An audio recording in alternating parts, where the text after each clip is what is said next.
Depends on the country, but universally, for the most part, it's anywhere between 15 and 20% of the gross amount.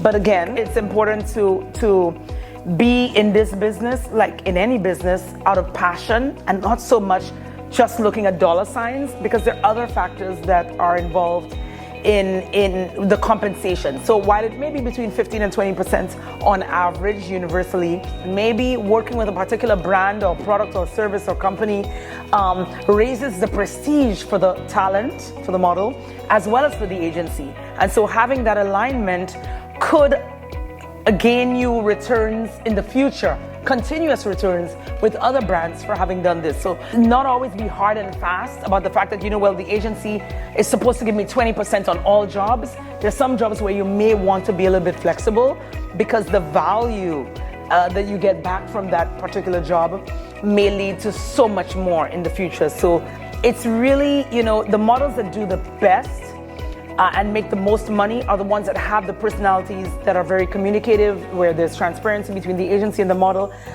is flexible. Models that are too hard and fast and set in their ways, a lot of bookers and agencies don't necessarily like to work with them. We like to work with individuals who are like, you know what?